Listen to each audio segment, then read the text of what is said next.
धौलपुर में तेज रफ्तार हुई मौसम की पहली बारिश ने सड़कों की पोल खोलकर रख दी है, जिसमें सड़कें धंस गईं व कई मकान गिर गए।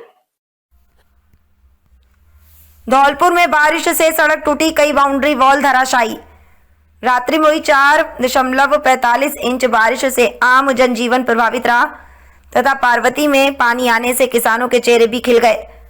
धौलपुर भरतपुर हाईवे से बनाई गई रिंग रोड कटने से दुर्घटना की आशंका बनी हुई है। उधर कोटपुरा गांव में 8 फीट ऊंची पत्थरों की दीवार पानी से धराशायी हो गई। गनीमत रही कि उस समय वहां कोई जनहानि नहीं हुई।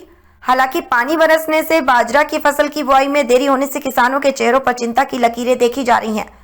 पार्वती नदी में पानी आने से वहां पिकनिक स्पॉट के रूप में लोगों का हुजूम में देखा गया। हालांकि प्रशासन ने पानी से दूर रहने की सलाह लोगों को दी है।